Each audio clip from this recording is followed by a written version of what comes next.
We just try to share a few thoughts, taking a look at the Bible, taking a look at some beautiful biblical commentary, and just how life goes. So today we're looking at this line in the Bible from Genesis 14, and these battles have been waged. We've been talking about those, kind of these clash of the titans, very mythological sounding, as Abram's making his journey towards the promised land. All these battles, and again, if you think of movies, no doubt you've seen same kind of theme to them, sort of this hero's journey, which is a beautiful thing to be looking at because we believe this is divinely ordained. In other words, this is canon where God's saying, yeah, there's something to the hero's journey, and we're all on it. And the line we're looking at is there's this victory that happens, and it says the rest fled into the mountains. In other words, there's a time of victory. And there's a beautiful line that comes up in terms of a piece of biblical commentary, beautiful piece of New Church biblical commentary, where Emanuel Swedenborg asks us to think about this. And I love this idea about Jesus' life or the Lord's life, whichever word you prefer to use. The Lord's life, you could say Jesus' life, was one continuous struggle and one continuous victory. I find that line very poignant, that life is, and I think, obviously God's at this level and we're way down here. And God's doing this at a big level beyond what we can imagine. And we're doing it down here at a much smaller level within much smaller purview, obviously. And we're doing it with God's help. But it bears taking a look at and reflecting on for a minute. Because that idea that life is one continuous struggle and one continuous victory, like it really is this both and that's why I titled today's talk, Being in It. Because here's one way to think of it. Being in it might just be the victory. Being in it might just be the victory. And maybe that is the best we can do sometimes. It's just to continue to show up courageously day in and day out. When we use the word victory, from a Western standpoint, Western cultural standpoint, we sort of think of, we've beaten a foe once and for all. And that's not what happens. I mean, there's this hero's journey that happens on their way to the promised land. Then, spoiler alert, once they get to the promised land, guess what happens? More of the same, more battles, more hero's journey. And I think that's so much of life, right? We don't reach a time where we're totally beyond battle and totally beyond challenge. By battle, I'm not talking about battling other people here, folks. I'm talking about battling the lesser sides of ourselves and selfishness, material, the desire for power, prestige, possessions ruling us. Just the basic core stuff. Like there's always going to be that struggle. And it makes for an interesting point in terms of what is a perfect life. We might tend to think, and I certainly have had times in my life where I think this, that a perfect life will be when I've won all the battles and then we're done. And that's not what happens. A perfect life is one where this cycle just continues to go. And what we do is we keep on showing up. We just keep on showing up with, again, that question which we looked at last week. What's the opportunity here? What can I do here? How God has put me in this place in this time. Maybe there's something I can offer, maybe not, but that we're always in it. We're always in it. So please don't get derailed, I guess, for lack of a better word, derailed, that something's wrong with your life if you find yourself just continually working through battling things, because that is the victory. That is the win. That is the W. That is what we're supposed to do. I mean, imagine in your life, folks, that there was only one possible way of holding victory, and that was to end up number one. And whether you're looking at a sports analogy or whatever, only one team at the end of the season gets to say they're number one. Does that mean all the rest of us are losers somehow? No, it means that there's just this constant churning happening. And that team that won it last year probably isn't going to win it next year because there's this continuous churning happening. And we can come to rest in that and to see perfect in a different way.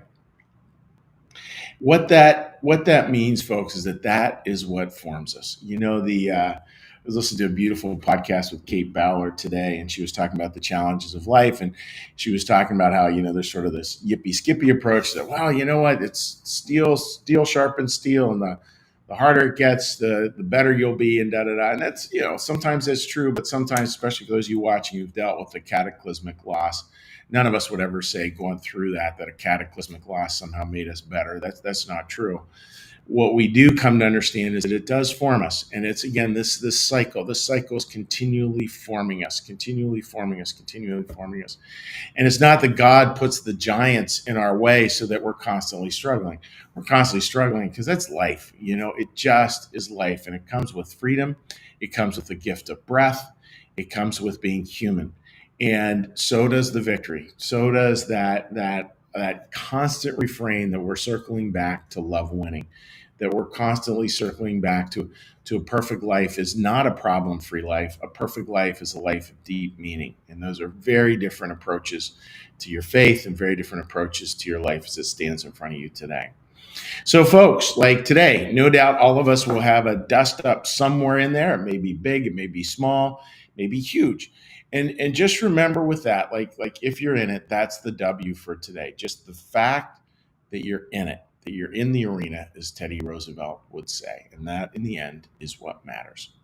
So that's my thought for today, folks. I hope that makes a lot of sense. And what we're going to do now we're going to shift gears. And to shift gears, we go to a quieter place. And to go to a quieter place, what we're going to do is I'm going to offer a little prayer. I'm going to offer a little blessing. We're going to offer a little meditation. Then we'll say hi to folks on social media if you care to put something up. Again, just a reminder, friends, that the people offer stuff all the time during the week. I mean, I get comments from weeks gone past. That is totally fine if you're watching an archived one. We love to hear from you. So, friends, with that, we're ready to get a little breath.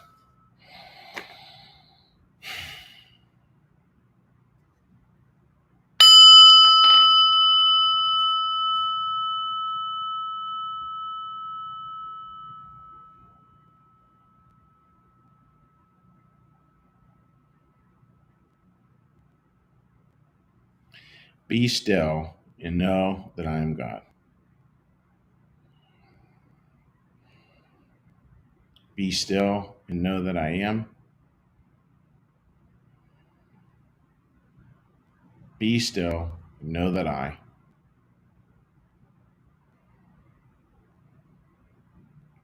Be still and know that. Be still and know.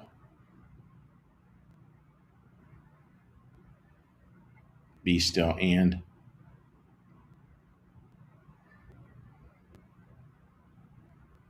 Be still. Be.